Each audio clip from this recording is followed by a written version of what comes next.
దేశంలోని ప్రధాన మెట్రో నగరాల్లో 3 బీహెచ్కే ఫ్లాట్ కొనడం అనేది మధ్యతరగతికి కలగానే మారిపోతోంది. వీటికి డిమాండ్ పెరగడంతో ధరలు కూడా భారీగా పెరిగిపోయాయి. దీంతో సామాన్యుల కల తీరడం లేదు.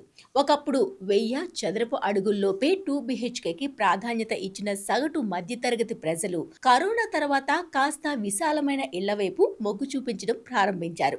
వర్క్ ఫ్రం హోమ్ రావడంతో పాటు ఆరోగ్యంగా ఉండడం కోసం గాలి, వెలుతురు వచ్చే కాస్త విశాలమైన ఇళ్లను ఎంచుకోవడాన్నే ఇష్టపడ్డారు.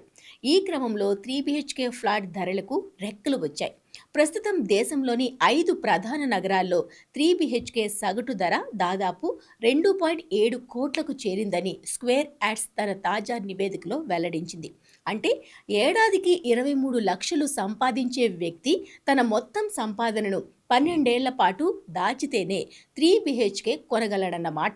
మన దేశంలో ఏడాదికి 22 లక్షల కంటే ఎక్కువ సంపాదించేవారు కేవలం 1% మందే ఉన్నారని అంచనా. అంటే మన దేశంలోని 5 ప్రధాన నగరాల్లో 3 బీహెచ్కే కొనగలిగే సామర్థ్యం కేవలం 1% మందికే ఉందన్నమాట. పెరుగుతున్న భూమి ధరలు, అధిక నిర్మాణ ఖర్చులతో పాటు డెవలపర్స్ దృష్టి ప్రీమియం లగ్జరీ ప్రాజెక్టులపైనే ఉండడంతో వీటి ధరలు భారీగా పెరిగిపోయాయి. కొత్త గృహ సరఫరాలో ప్రస్తుతం 11% మాత్రమే అందుబాటులో ధరలు ఇళ్ల విభాగంలోకి యూనిట్లు ఉండగా మిగిలిన 89% ప్రీమియర్ యూనిట్లే ఉన్నాయని నివేదిక తెలిపింది. అయితే నగరాలు, సూక్ష్మ మార్కెట్లో తేడాలను నివేదిక హైలైట్ చేసింది. ఈ విషయంలో బెంగళూరు అత్యంత సమతుల్య మార్కెట్గా ఉద్భవించింది. ఇక్కడ ఆదాయాల పెరుగుదల విస్తృతంగా పెరుగుతున్న ఆస్తి ధరలకు అనుగుణంగా ఉంది. అదే సమయంలో ముంబై, ఢిల్లీలో మాత్రం ఒకే నగరంలో కూడా ధరల్లో విస్తృత వైవిధ్యాలు కనిపిస్తున్నాయి. అంటే ఇక్కడ స్థాన ఎంపిక చాలా కీలకం అని తెలుస్తోంది. హైదరాబాద్ విషయానికి వస్తే ఇక్కడ నగర విస్తరణ వేగంగా సాగుతుండడంతో ఆదాయం కంటే ఇళ్ల ధరలు వేగంగా పెరిగాయి.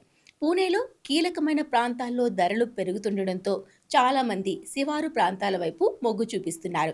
స్థలాన్ని జాగ్రత్తగా ఎంచుకోవడం వల్ల కొనుగోలుదారులు 30 లక్షల నుంచి 60 లక్షల మధ్య ఆదా చేసుకోవచ్చునని నివేదిక పేర్కొంది.